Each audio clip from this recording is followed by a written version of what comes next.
দর্শক জাগরণ নিউজের অফিসিয়াল ফেসবুক লাইভে আপনাদেরকে স্বাগত জানাচ্ছি। আপনাদেরকে সরাসরি যুক্ত করছে রাজধানীর গুলিস্তান থেকে, এবং এই মুহূর্তে আমরা আছি গুলিস্তান মাজারের ঠিক সামনের রাস্তাটিতে। এবং এই মুহূর্তে গতকাল পর্যন্ত যে কারফিউ ছিল, গতকাল পরে আজকে যান চলাচল কিন্তু স্বাভাবিক হয়েছে, এবং ঢাকা ছেড়ে বা ঢাকার বাইরের উদ্দেশ্যে কিন্তু অনেকগুলো বাসকে আমরা গুলিস্তান যে বাস টার্মিনাল রয়েছে গুলিস্তান থেকে ছেড়ে যেতে দেখেছি। এবং আজকে সকাল 9টা থেকেই মূলত যে রিক্সা, টেম্পো, ভ্যান এগুলো যে এবং যে পার্সোনাল গাড়ি যেগুলো রয়েছে সেই গাড়িগুলো কিন্তু চলাচল করছে। এবং 9টার পর থেকে কিন্তু আমরা হচ্ছে যে দূরপাল্লার বাসগুলো মূলত আমরা ছেড়ে যেতে দেখেছি। এবং আজকে সকাল থেকে আমরা অনেকজনের সাথে কথা বলেছি, যে অনেক টেম্পো চালকের সাথে আমরা কথা বলছি, যে তারা যেমনটি বলছেন যে গত 4 দিনের যে কারফিউ এবং এর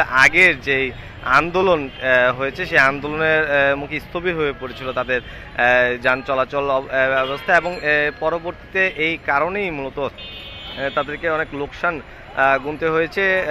প্রতিদিন তাদেরকে প্রায় 1,500 থেকে 2,000 টাকা পর্যন্ত তাদের লোকসান গুনতে হয়েছে। এবং এই কারফিউটিকে এখন মোটামুটি স্বাভাবিক অবস্থায় আসার কারণে মোটামুটি তাদের স্বস্তি বোধ করছেন। এবং আজকে যেমনটি গতকাল নির্দেশনা দেওয়া হয়েছিল যে আজকে 10টা থেকে 5টা পর্যন্ত কারফিউ স্থিতিশীল থাকবে, এবং 11টা থেকে 3টা পর্যন্ত যে অফিস আদালত রয়েছে সব অফিস, সরকারি এবং বেসরকারি অফিসগুলো চলবে। এবং সেই অনুযায়ী মূলত সকাল 10টা থেকে আমরা দেখেছি যে রাজধানীতে বাস চলতে, 9টা থেকে আমরা দেখেছি, সকাল 9টা থেকেই দেখেছি যে বিভিন্ন ছোট ছোট যান, সিএনজি, অটোরিকশা, রিক্সা, ভ্যান সেগুলো কিন্তু চলাচল করছে।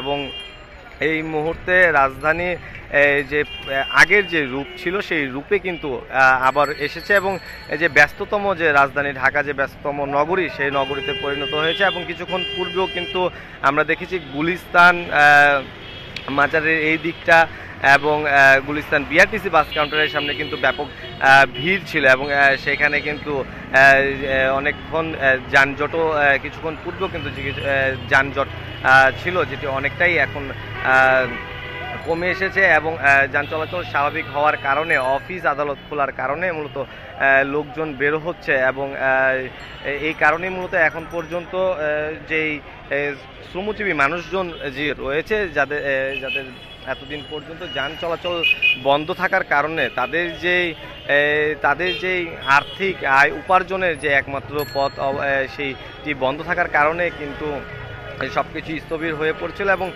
অনেকটাই স্বস্তির মুখ দেখছে এই যানের সাথে যারা যান চলাচলে যারা কাজ করছেন, এবং